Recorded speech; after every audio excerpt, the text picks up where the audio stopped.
Salutación, saludos, benvinguts, bienvenidos al Sapiens. Les habla su amigo Ferran Prat.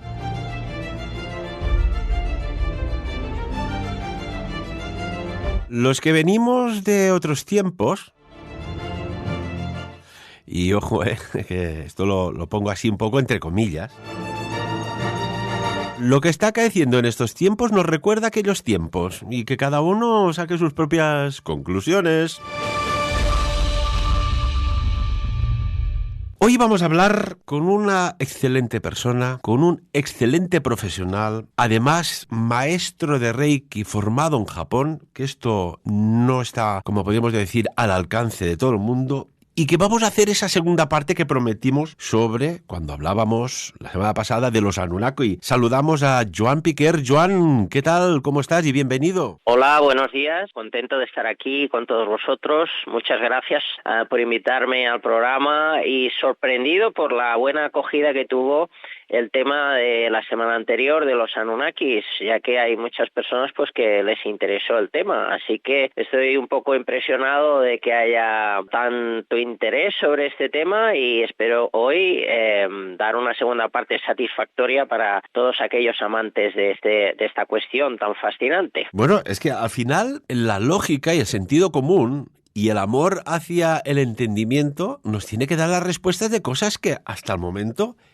pues bueno, parecían como cosas ocultas o censuradas o top secret o incluso ultra top secret o reclasificadas como top secret porque dices, oiga, pero ¿y qué problema hay con decir que ha habido otras civilizaciones? ¿Qué problema hay? O que hubo aquí una serie de seres que no pertenecían al planeta Tierra y vinieron como lo que se va a hacer en muy breve otra vez en la Luna o lo que se pretende en Marte. ¿Qué problema hay, no, Joan?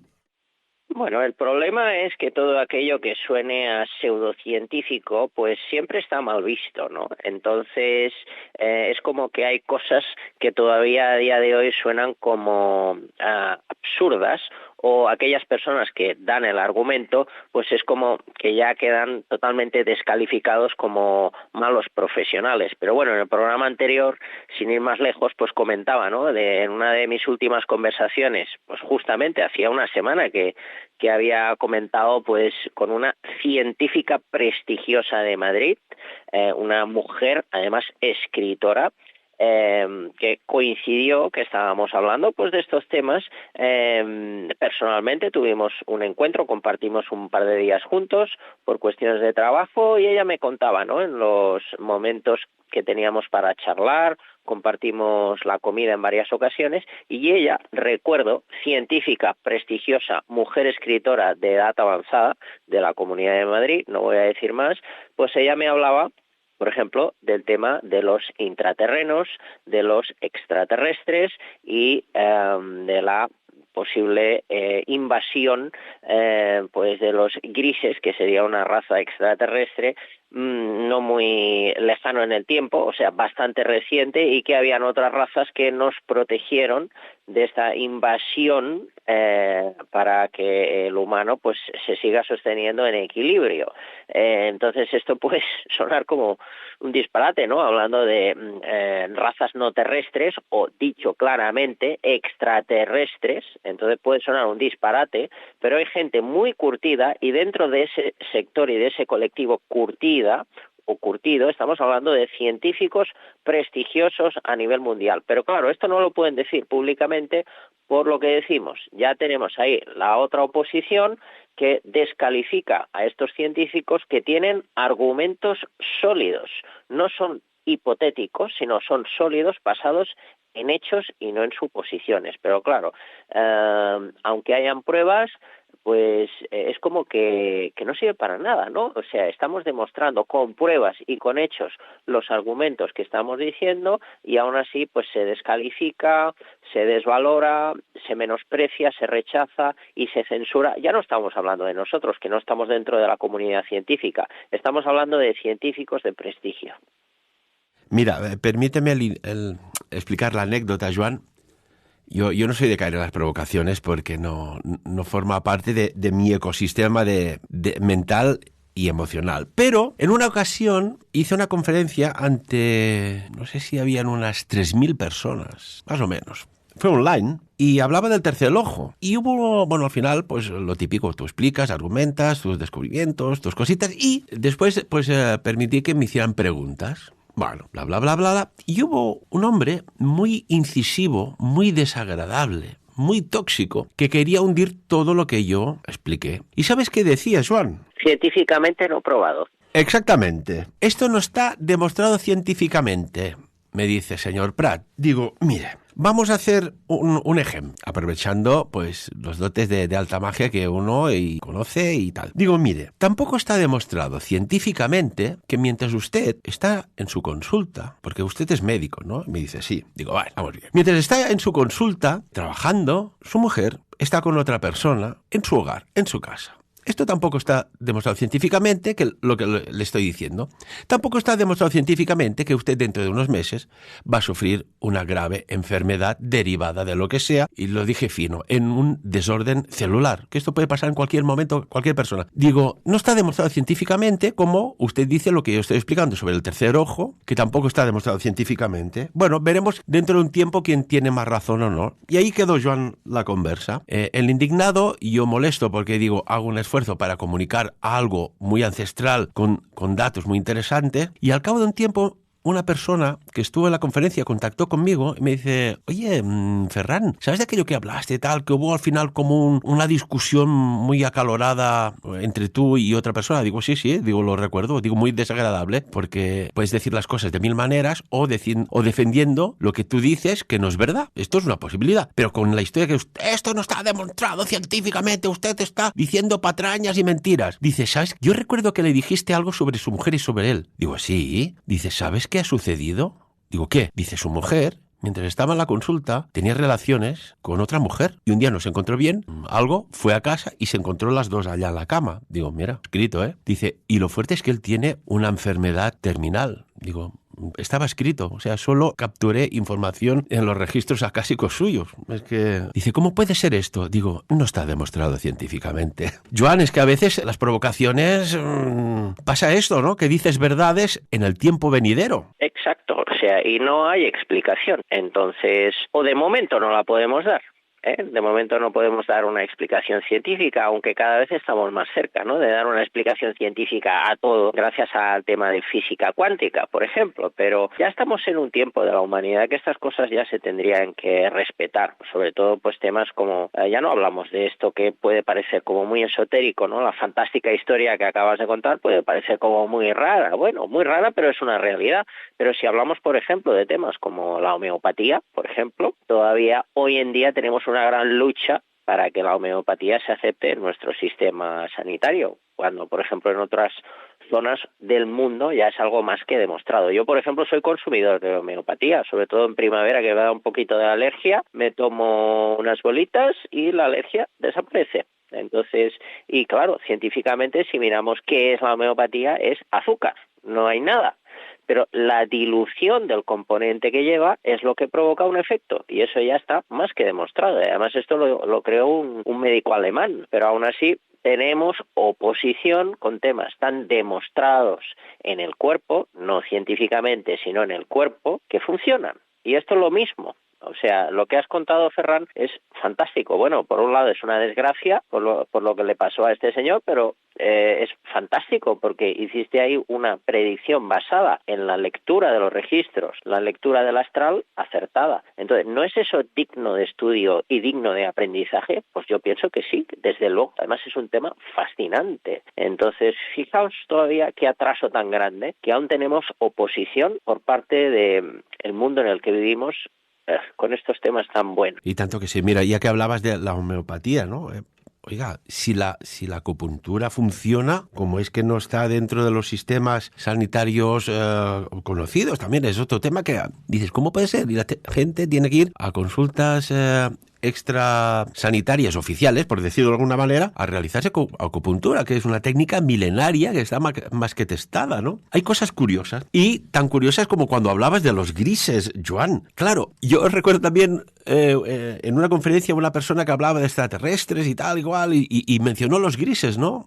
Y mucha gente decía, oye, pero esto no es de películas de encuentros de la tercera fase. Y recuerdo que es nuestro ufólogo oficial, Arthur Oms, que explicó lo que sucedió en la escuela Ariel, que está en lo que era el país africano de Zimbabue, que habían, ojo, Joan, es que esto era un viernes 16 de septiembre del año 1994, si no recuerdo mal, en plena mañana, en el patio del colegio, se pone, en el colegio Ariel de Ruba, concretamente, una extraña aeronave de la cual salen unos seres, y un psiquiatra de Oxford, como John Mack, se desplazó allá a pues, hacer como una consulta, una entrevista a los niños y profesores de qué es lo que habían visto.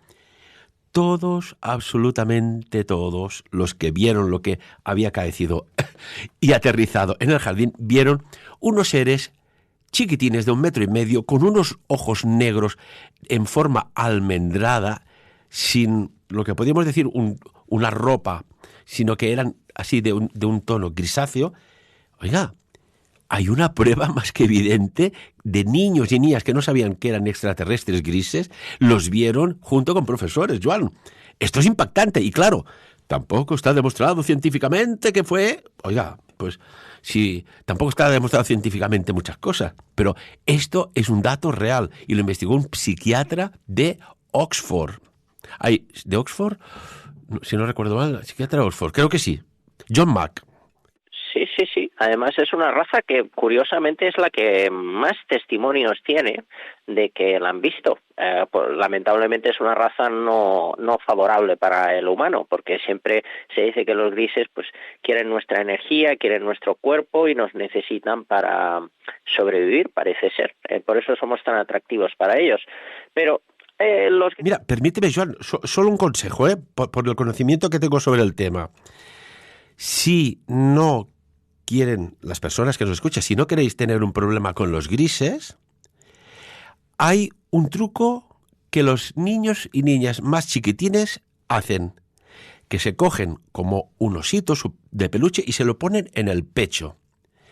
Pues en los adultos te puedes poner un pequeño cojín o algo que mantenga la temperatura de la zona precordial y sobre todo del timo elevada, y hay como una interferencia ahí que no te pueden hacer absolutamente nada. Es como si cierras la puerta de casa con llave que ya le pueden dar que no van a entrar. Esto es un pequeño truco porque hay muchos casos, demasiados quizás. Bueno, Ferran, retomamos el tema de los Anunnakis, porque se nos va el tiempo. Es que va todo ligado, ¿verdad que sí? Bueno, pues recordemos, habíamos hablado de Anunnaki, la civilización oculta. Joan, a día de hoy, ¿te han escuchado la entrevista entre las visualizaciones en YouTube, las descargas y el directo sobre aproximadamente 25 personas? Hay 25.000 personas, digámoslo correctamente, que no está nada mal, y vamos a hacer esta segunda parte. Cuéntanos.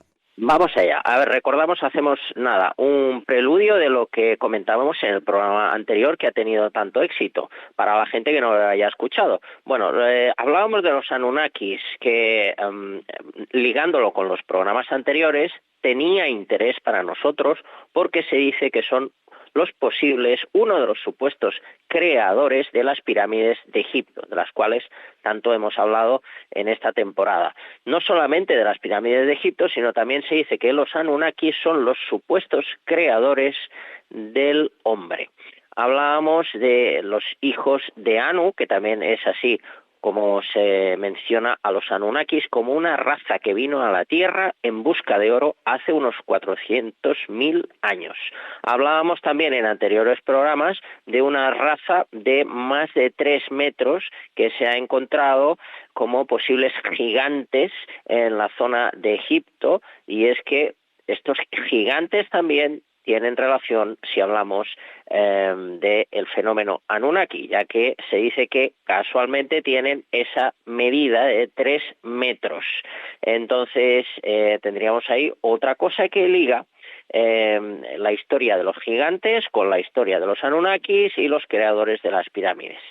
Por supuesto, todo esto tenemos lo que hablábamos, ¿no? Historiadores, científicos que desmienten estas historias. Pero también tenemos otro sector que hay que tenerlo en cuenta, aunque sea incómodo para algunos. Tenemos cada vez más historias que hacen que esto que parece un disparate pueda ser una realidad. Estamos hablando de una raza que llegó a un punto que se consideró dioses.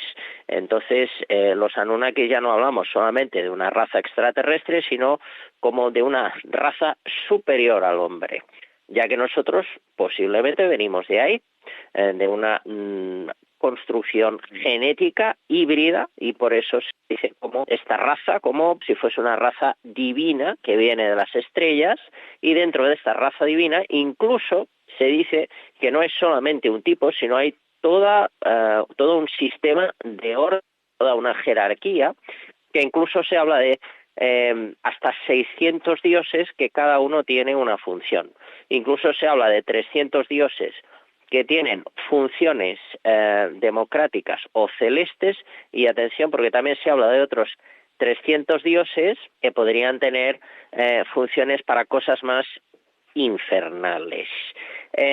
Aquí hablaríamos pues de dioses simpáticos, como por ejemplo el dios Nana, que sería el dios de la luna, dios Anunnaki, o el dios Ninurta, que sería un dios guerrero. Hay un dios concretamente que yo creo que Ferran tú ya lo conoces, ¿no? Pero vamos, para todas aquellas personas pues, que nos han seguido, pues ya sabéis que tanto a Ferran como a mí nos encanta el mundo de la magia. Entonces, hablar de Anunnakis es, si tiramos del hilo con esta cuestión, es hablar de Enki. Entonces, este dios que mencionamos así por encima en el programa anterior es el dios pues que se considera dios de las aguas, pero atención, porque también Enki se dice que es el dios de la magia. Entonces sería el dios de la magia en el contexto de los Anunnaki. También se dice que Enki podría ser el creador de lo humano, y ahí hay un montón de historias sobre Enki, porque parece ser que le encantaban los placeres carnales. Aquí se mezclan las historias de Enki, de los Anunnaki, de las rebeliones que comentábamos, transitando momentos de paz hasta concluir con la destrucción, que hablábamos del gran diluvio. Y aquí ya vamos a un tema que, bueno, podríamos seguir contando las historias de los Anunnakis que están escritas en tablillas, pero aquí quería comentar algo para zanjar este tema o para dar el primer paso de otro tema alucinante, que ya aquí me voy al testimonio de Platón, que es, atención, hablar de la Atlántida, porque la Atlántida también tiene relación, cómo no, con Egipto.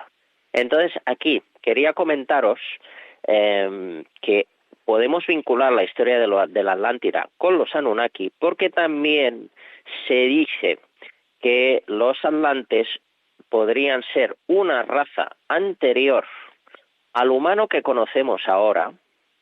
Además, esto lo dice nada más y nada menos que Madame Blavatsky, que a mí me encanta. Si queréis investigar, pues por ejemplo tenéis libros como Isis sin velo, que son 4 tomos, en mis manos cayeron hace unos años, y fue una lectura que disfruté. Todavía tengo esos libros de entre 400 y 500 páginas de la señora Blavatsky, que habla de esta cuestión de los atlantes, y también nos vincula esta historia de cómo surge la humanidad. Entonces, los atlantes, estaríamos hablando de una zona que estaría en el océano Atlántico. Más o menos se dice que esa podría ser su localización originaria. Según la señora Blavatsky, esta raza podría tener vínculo con la historia de la Biblia. Atención, que hablábamos de las tablillas sumerias y de la historia de la creación de la Biblia. Y ahí se mezcla todo esto de la historia de los Elohim, que a lo mejor habéis oído alguna vez, que eran dioses que aparecían en esas traducciones de estas tablillas, con la historia de los Anunnaki, de los Atlantes, de los Elilitas, Enquitas, y todo esto en un gran cóctel que, según la señora Blavatsky, da origen a lo que hoy conocemos como la supuesta Biblia que nos ha ofrecido la religión católica. Atención, porque ha sido como un gran cóctel todo lo que acabo de decir, pero podríamos decir que este es el posible origen de lo que conocemos como la humanidad, o como quizá la religión que más presencia ha tenido en esta zona del mundo, ¿no?, que nos encontramos, Europa y Occidente, la religión católico-cristiana. ¿De dónde sale? ¿Cuáles son los verdaderos orígenes? Bueno, pues anterior a la época de Cristo, pues tenemos todas estas teorías que parece que han sido censuradas por un tema quizá de control o de poder, que es muy diferente a lo que cuando leemos la Biblia encontramos. Bueno, si no recuerdo mal, que fue sobre el año 300 y pico, no recuerdo el año, pero el emperador romano Constantino reunió en Nicea, en la actual Turquía, bueno, pues todo el poder eclesiástico de aquel momento para, bueno, decidir un poco qué es lo que podía saber la humanidad y qué es lo que se tenía que obviar o apartar un poco, ¿no? Y claro, cuando hablas de la Atlántida, grandes filósofos, y voy a citar, tú lo has dicho, Platón, ya hablaba en sus diálogos, Timeo y Critias, de un continente con una civilización que esto volvió locos pues, a Plutarco, Estrabón, a Plinio el Viejo, a Diodoro de Sicilia, investigando, bueno, pues sobre estos escritos, ¿qué civilización o protocivilización hubo? Se dice, Joan, no sé qué opinas, de que todo lo que hay en Egipto venía de restos del conocimiento atlante. Podría ser que sí, y además tenemos ahí otra cosa que no he mencionado, que sería el continente de la Lemuria, que incluso nos iríamos más lejos en el tiempo, una super civilización que incluso se habla que trabajaban con cuarzos que se comunicaban a través de la mente, o sea, estamos hablando de comunicación telepática, no verbal, y de una superhumanidad que tenían poderes para mover la energía de una manera increíble y que incluso por esos superpoderes mal dirigidos llegaron a su destrucción. Se habla de esas teorías y sí, de ahí parece ser que los últimos que quedaron acabaron en tierras del Alto Egipto. Mira, me han pasado un vídeo, Joan, de unos egipcios de Egipto, nativos de allá, que de forma así un poco clandestina se han enfilado a la Gran Pirámide, la maldicha pirámide de Keops, que no es de Keops, porque ya estaba antes que el emperador, ahí que el faraón Keops. Pero allá arriba sucede una fenomenología espectacular. Le salen chispas de los dedos de las manos. Hay como aquel fenómeno que hacía Nikola Tesla con aquella bombilla. Le salen chispas. Me han pasado la filmación y no sé si publicarla o no, porque realmente dices, ¿veis cómo arriba de la pirámide hay algo tan curioso? Y le salen chispas de las manos, como si fueran unos haces de luz. Es un fenómeno eléctrico energético. Eso tiene una colocación, parece ser las tres pirámides con Orión. Entonces es como una puerta que crea un magnetismo continuo, a pesar de que no tenga pico la pirámide, pero aún así la gran construcción tiene un vínculo con las estrellas y lo que tú dices me parece algo fantástico que se pueda demostrar, ¿no? Porque si salen chispas de las manos, lo estamos viendo con los ojos bien abiertos. Así que yo lo publicaría, Ferran, que la gente conozca la verdad. Bueno, pues lo valoro, porque esto puede cambiar muchas cosas. Te enviaré precisamente el vídeo, Joan, para que lo veas, porque lo tengo guardado aquí como oro en paño.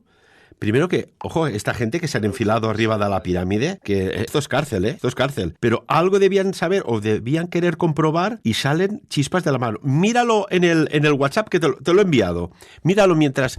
pues sí, ya estamos fuera de tiempo. Míralo si te da tiempo en un momento y nos comentas para el próximo programa este misterio, que es una maravilla. Lo que está claro es que hay cosas en la historia que, bueno, dan para analizar mucho. Y seguramente estoy convencido de que en algún lugar alguien tiene escondidas ciertas verdades.